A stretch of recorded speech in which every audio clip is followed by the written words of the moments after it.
신명기 29장과 30장은 모세의 세 번째 설교, 마지막 설교를 담고 있습니다. 세 번째 설교는 과거 역사를 회고하는 것으로 시작하고 있는데요. 이스라엘의 과거 역사에 대한 언급은 모세가 이미 한 바 있었지만 지금 앞으로 하게 될 권면을 위해서 이 역사에 대한 회고는 또 필요할 것 같기 때문에 모세가 여기서 언급하고 있습니다. 어제 본문이었지만 어제 어떤 본문이 있었는지 살짝 좀 살펴보려고 합니다. 모세가 제시하고 있는 과거 역사는 크게 세 가지인데요. 출애굽 때에 있었던 기적, 그리고 광야에서의 생존, 그리고 요단 동편 민족들과의 전쟁에서의 승리, 이 세 가지를 언급하고 있습니다. 이것들은 이스라엘의 신앙에서 변할 수 없는 역사적 사실입니다. 다시 말하면 이스라엘의 신앙은 역사적 사실에 기초하고 있다라는 것이죠. 우리 기독교 신앙이 기초하고 있는 것이 무엇입니까? 예수님의 이 땅에 오심, 사심, 죽으심, 부활이라고 하는 역사적 사실에 우리의 신앙이 근거하고 있거든요. 잘 믿어지고 믿어지지 않고 우리 감정이 뜨거워지고 그렇지 않고 하는 것도 중요하지만 우선순위일 수는 없습니다. 신앙에서 우선순위는 그런 역사적 사실이 실제로 있었다라는 사실이죠. 그래서 신앙이라고 하는 것은 이 역사적인 사실에 우리 각자가 또는 공동체가 어떻게 반응하는가 하는 문제를 다루고 있는 것입니다. 출애굽 사건과 광야에서의 생존, 요단 동편에서의 승리라고 하는 이 역사적 사실이 의미하는 바는 무엇일까요? 모세가 이런 역사적 사실들을 종종 언급하고 이 역사적 사실을 언급하고 난 뒤에 너희들은 이런 세부적인 율법들을 지켜야 된다라는 식으로 말하고 있기 때문에 모세가 제시하는 그런 역사적 사실이 의미하는 바가 무엇인지를 우리가 잘 이해할 필요가 있습니다.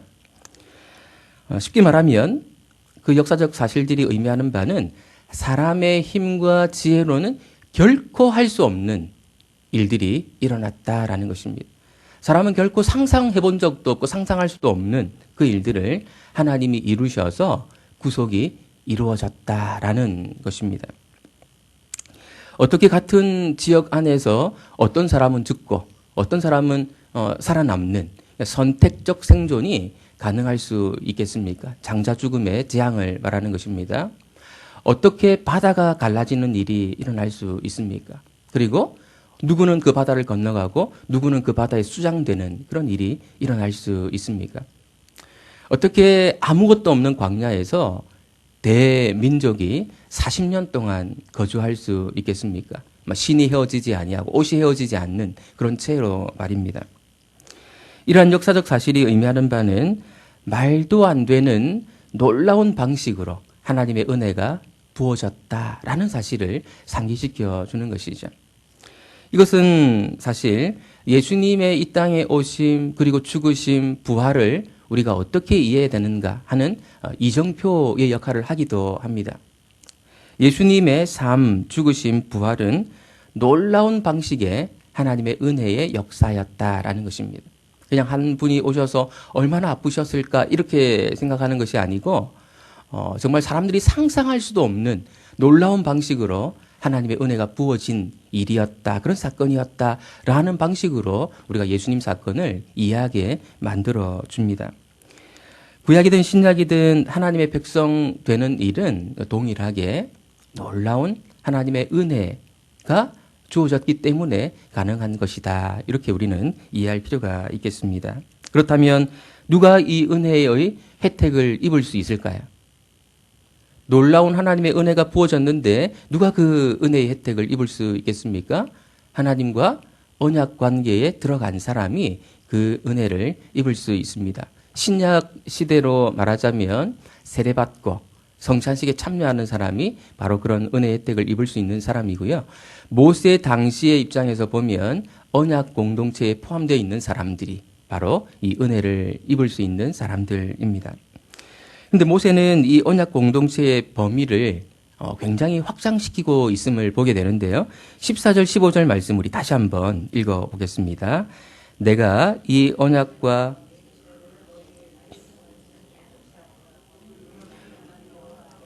우리와 함께 여기 서 있는 자와 오늘 우리와 함께 여기 있지 아니한 자에게까지이니.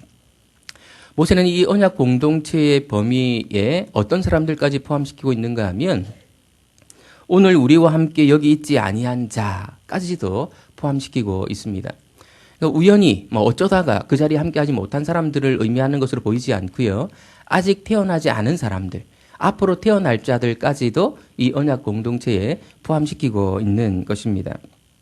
그러니까 이 언약 공동체는 미래로 활짝 열려 있는 공동체인 것이죠. 앞으로 태어날 후손의 후손들까지도, 어쩌면 바벨론의 포로로 끌려갈 사람들까지도 염두에 두면서 그 사람들도 이 언약 공동체에 포함되어 있다라고 말하고 있는 것입니다. 이것을 조금 어려운 용어로 역사적 공동체라고 말합니다. 대표적인 역사적 공동체가 바로 교회이거든요. 교회는 2000년 전에도 있었고요. 현재도 존재하고 있고 우리 주님이 다시 오실 때까지 계속 존재하게 될 것입니다. 그래서 교회는 역사적 공동체이고 모든 개교회 그리고 지역교회들은 역사적 공동체 속에 있는 교회로서의 우리 교회를 생각해야 됩니다. 다르게 말하면 하나님 나라 안에 있는 교회로서의 공동체, 우리 교회라고 생각을 해야 되는 것이죠. 역사적 공동체인 교회에는 한 가지 중요한 특징이 있는데 그것이 무엇인가 하면 교회는 승리한다라는 사실입니다. 교회는 결코 실패하는 법이 없고 반드시 승리합니다. 어떤 어려움을 만난다 할지라도 교회는 영원히 존재하게 될 것입니다. 그런데 이 말의 의미를 좀 정확히 이해할 필요가 있습니다. 교회는 반드시 승리합니다. 교회는 결코 실패하는 법이 없습니다. 라는 말의 의미는 모든 시대, 모든 지역 교회들이 다 승리한다는 의미는 아닙니다. 어떤 지역 교회는, 어떤 개별 교회는 타락하기도 하고 또 멸망받아서 사라지기도 합니다. 예루살렘 교회가 그랬고요. 시리아 지역에 있었던 교회들이 그랬고 중세 지역의 중세 시대의 교회들이 그러했습니다. 교회사가 그런 것들을 잘 보여주죠. 모세 역시도 언약 공동체 안에서 제외될 사람들이 있을 수 있다라는 사실을 경고하고 있습니다. 18절 상반절 말씀을 제가 한번 읽어보겠습니다. 너희 중에 남자나 여자나 가족이나 집하나 오늘 그 마음이 우리 하나님 여호와를 떠나서 그 모든 민족의 신들에게 가서 섬길까 염려하며. 여호와를 떠나서 다른 신들, 곧 우상을 숭배하는 자들은 언약 공동체에서 제외될 것을 경고하고 있습니다. 지난번에도 한번 말씀드린 적이 있었는데요. 우리 시대에도 사람들이 우상을 많이 섬긴다 그렇게 말씀을 드렸습니다. 우상의 종류가 문화에 따라서 다르기 때문에 그것이 우상인지 우리가 잘 깨닫지 못할 수는 있지만 실제로 모든 시대의 사람들은 우상을 많이 섬기고 있다라고 말씀을 드렸습니다. 돈, 권력, 미모, 그리고 인정의 욕구, 또 뭐가 있을까요? 또 가족도 우상이 될 수 있습니다. 사실 이것들은 나쁜 것이 아니고 좋은 것이거든요. 돈이 있으면 좋은 일에 쓸 수 있습니다. 가족도 좋은 것이죠. 그런데 좋은 것이 궁극적인 것이 될 때 우상이 될 수 있습니다. 인정받는 것, 다른 사람에게 인정받는 것은 좋은 일인데 그 인정받는 일이 궁극적인 일이 되어버리면 그것은 우상이 되는 것이죠. 아까도 말씀드린 것처럼 돈을 잘 사용하면 유용하게 쓸 수 있는데 돈이 궁극적인 것이 되어버리면 그것은 우상이 되어버립니다. 우리 안에 있는 연약함 때문에 종종 이 좋은 것들, 잘 사용하면 좋은 것인데 그것들이 궁극적인 것이 너무 쉽게 되어버리기 때문에 우리는 그 좋은 것도 좀 주의할 필요가 있는 것이죠. 모세는 우상숭배로 언약 공동체에서 제외될 수 있는 사람들을 언급하는데 남자, 여자, 그리고 가족, 지파일 수 있음을 경고하고 있습니다. 그러니까 개인이 우상숭배에 빠질 수도 있고 크고 작은 집단이 우상숭배에 빠질 수도 있음을 말하고 있습니다. 남자여서 유혹받기 쉬운 우상이 있고 여자여서 유혹받기 쉬운 우상이 있을 수 있음을 말하고 있습니다. 그리고 집단이기 때문에 안전하다고 생각하는데 오히려 그 집단이기 때문에 우상에 빠지기 쉬운 일이 있을 수 있음도 모세는 언급하고 있습니다. 어떤 특정 정치 집단을 지지할 수 있습니다. 그런데 그 도가 좀 지나쳐서 다른 정당 지지자들과 언제든지 싸울 준비가 되어 있는, 폭력도 불사할 수 있는 그런 지경에 이른 사람들이라면 우상숭배에 빠져 있는 사람들이라고 말할 수 있겠죠. 그 도가 지나치게 되면 말이죠. 교회가 우리 교회만 최고야, 우리 교회만 올바른 길로 가고 있어 라고 생각하는 이런 개교회주의도 매우 위험할 수 있습니다.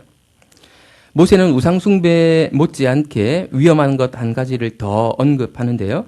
18절 하반절과 19절 말씀을 보면 독초와 쑥의 뿌리가 너희 중에 생겨서 이 저주의 말을 듣고도 심중에 스스로 복을 빌어 이르기를 내가 내 마음이 완악하여 젖은 것과 마른 것이 멸망할지라도 내게는 평안이 있으리라 할까 함이라. 여기서 젖은 것과 마른 것이 멸망할지라도 이 표현은 무슨 의미인지 학자들도 정확히 이해하지 못하고 있습니다. 전반적인 의미는 알 수 있는데요. 독초와 쑥의 뿌리가 생기는 경우, 이 경우가 매우 위험한 경우라고 모세는 경고하고 있습니다. 어떤 경우가 하면 저주의 말, 경고의 메시지를 듣고도 전혀 두려워하지 않는 것을 말합니다. 좀 쉽게 말하면 저주의 경고의 메시지를 듣고도 겁내지 않는 것인데 이것은 별로 좋은 것이 아니라는 뜻입니다. 나는 괜찮을 거야 라는 이 막연한 평안함 그리고 근거 없는 자신감 이런 것들은 우리 신앙에 있어서 위험한 요소일 수 있다라고 모세는 경고하고 있습니다. 우리는 바울이 고린도 교회에 주었던 경고의 메시지를 다시 한번 상기하면서 우리 자신을 좀 긴장시킬 필요가 있을 것 같은데요. 하나님 나라를 유업으로 받지 못할 수 있다는 경고입니다. 제가 한번 고린도전서 6장 9절 10절 말씀을 한번 읽어드리겠습니다. 불의한 자가 하나님의 나라를 유업으로 받지 못할 줄을 알지 못하느냐. 미혹을 받지 말라. 음행하는 자나 우상숭배하는 자나 간음하는 자나 탐색하는 자나 남색하는 자나 도적이나 탐욕을 부리는 자나 술 취하는 자나 모욕하는 자나 속여 빼앗는 자들은 하나님의 나라를 유업으로 받지 못하리라. 바울이 이 경고의 메시지를 주고 있는 대상은 고린도 교회의 성도들인데 자기 스스로를 그리스도인이라고 생각하는 사람들이라는 사실을 우리가 기억할 필요가 있습니다.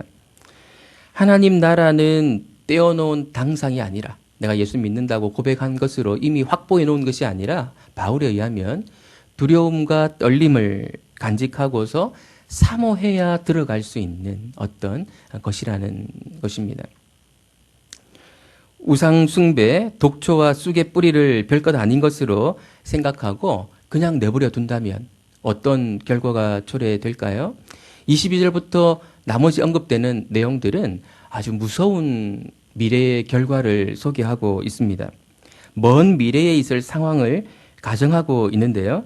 그때 이스라엘은 우상숭배로 인한 저주를 받아서 재앙을 받아서 이미 멸망한 상태에 있는 그 상황을 가정하고 있습니다. 다른 나라 사람들이 그 이스라엘과 하나님에 대해서 질문하고 답변하는 형식으로 이 상황이 묘사되어 있는데요. 간략하게 요약하면 이렇습니다. 어떤 사람들이 묻습니다. 여호와께서 어찌하여 이 땅에 이같이 행하셨느냐? 다른 사람들이 대답합니다. 그 무리가 언약을 버리고 우상을 섬기는 까닭에 저주를 받은 것이다. 이스라엘 사람들이 아닌 이방인들이 서로 이런 대화를 주고받고 있습니다. 여호와께서 어떻게 그런 일을 행하셨느냐? 이스라엘이 왜 그런 저주를 받았느냐? 이런 대화를 주고받고 있다는 것입니다. 이스라엘이 아닌 다른 나라 사람들이 하나님과 이스라엘에 대해서 왈가왈부하는 것을 통해서 이스라엘의 기대된 역할이 무엇인가를 우리는 이해할 수 있습니다. 이스라엘의 기대된 역할이 무엇입니까? 하나님이 어떤 분이신가를 세상에 드러내는 그런 역할을 한다는 것이죠. 그리고 그들의 모습을 통해서 열방이 하나님을 알고 하나님께로 돌아올 수 있게 만드는 그 역할을 한다는 사실을 우리가 보게 됩니다. 이스라엘은 특별한 선택을 받은 민족으로 하나님이 어떤 분이신지를 드러내는 역할을 했어야 합니다. 다시 말해 이스라엘은 세계 선교를 위해서 부름받았다는 것입니다. 이스라엘이 언약에 순종하는 모습을 보이면 열방이 하나님의 이름을 칭송하고 그것을 통해서 선교가 이루어지는 이런 구조로 구약은 이루어져 있습니다. 구약 시대 이스라엘의 위치를 그대로 점하고 있는 것이 우리 신약 시대 교회이거든요. 예수님이 교회에 대해서 뭐라고 말씀을 하셨는가 하면 산 위에 있는 동네가 숨겨지지 못할 것이요. 예수님을 따르는 제자 공동체, 즉 교회는 산 위에 있는 동네, 즉 사람들에게 드러나 있는 존재라고 말씀하십니다. 교회는 어쩔 수 없이 믿지 않는 사람들의 관심을 받을 수밖에 없는 그런 대상입니다. 조금 잘못하면 엄청 많은 비난을 듣기도 하고요. 사실 또 잘하기만 하면 교회를 통해서 하나님이 어떤 분이신지를 드러낼 수 있는 기회가 되기도 하거든요. 사람들은 교회를 보고서 하나님이 어떤 분이신가 하는 것을 판단하게 될 것입니다. 그래서 교회는 교회로 존재하는 그 자체가 바로 선교가 되는 것이죠. 우리 교회는 또는 나는 하나님이 살아계시다라는 사실을 증거하는 역할을 잘 감당하고 있습니까? 또 한 가지 마지막으로 우리가 본문에서 좀 주목해야 될 것은요. 모세는 왜 이스라엘의 밝은 미래를 제시해 주지 않고 굉장히 어두운 미래, 멸망하고 사람들이 거기에 대해서 비아냥거리는 이런 어두운 미래를 예시하고 있었는가 하는 것입니다. 아마도 모세는 인간 본성을 잘 알았던 것 같습니다. 인간의 본성대로 그냥 내버려 두면 결국 이스라엘의 미래는 이런 어두운 미래를 맞이할 수밖에 없을 것임을 알고 이런 방식의 예시를 보여주지 않았나 생각됩니다. 우리도 그것을 알아야겠죠. 우리도 그냥 우리 자신의 힘과 지혜를 의지하고 살아간다면 이스라엘의 이 미래처럼 막 어둡게 흘러갈 가능성이 훨씬 많은 존재다라는 사실을 기억할 필요가 있습니다. 그렇기 때문에 우리는 깨어 있어야 되는 것이죠. 깨어 있으려고 우리가 애를 써야 됩니다. 예수님이 오셨다는 사실은 우리가 깨어 있지 않아도 쉽게 구원받을 수 있다라는 사실을 의미하지 않습니다. 복음서에 나오는 예수님의 행적들을 잘 보십시오. 예수님이 하신 일이 무엇인가 하면 사람들로 하여금 하나님을 잘 믿을 수 있도록 도와주는 일이었습니다. 그래서 예수님이 기적을 행하시면 사람들이 하나님께 영광을 돌렸거든요. 그러니까 예수님은 사람들이 하나님을 잘 믿을 수 있도록 도와주시는 역할을 했었지 쉽게 구원받을 수 있게 믿는다고 고백하기만 하면 구원받을 수 있게 만들어주시는 그런 분은 아닙니다. 그 예수님이 우리에게 제자들에게 무엇을 요구하셨습니까? 깨어 있을 것을 요구하셨거든요. 자기 십자가를 지고 날마다 나를 따르라고 말씀하셨습니다. 그렇게 해야 구약의 이스라엘처럼 안 되는 것이거든요. 어제 성찬식에 참여했던 것처럼 우리가 정기적으로 성찬을 거행하는 것은 우리는 예수님과 함께 죽어야 되는 존재, 그리고 예수님의 생명으로 살 수밖에 없는 존재라는 사실을 인정하는 의미가 거기에 담겨 있습니다. 우리는 예수님과 함께 죽습니다. 그리고 그분의 생명으로 오늘 우리도 살아갑니다. 이것을 정기적으로 거행해서 우리가 어떤 존재인가를 늘 상기해야 되는 것이죠. 그렇지 않으면 우리 역시도 오늘 본문 후반부에 나왔던 이스라엘의 역사가 보여준 것처럼 인간의 본성대로 흘러가게 되면 하나님을 버리고 이 세상의 좋은 것들을 궁극적인 것으로 삼아서 우상숭배에 빠지는 그런 결론으로 갈 수밖에 없을 것입니다. 오늘 하루도 자기 십자가를 지고 걸어가십시다. 깨어있는 삶을 살아가십시다. 적어도 이 자리에 오신 분들은 깨어 있으시려고 애쓰시는 분들이 아닐까 그렇게 생각하고 위로를 받습니다. 그리고 만나는 사람들에게 하나님이 어떤 분이신지 보여줄 수 있는, 그리고 그 일에 성공적인 하루를 사시는 우리 성도님들 되시기를, 또 저희가 되기를 예수님의 이름으로 축원드립니다. 기도하겠습니다.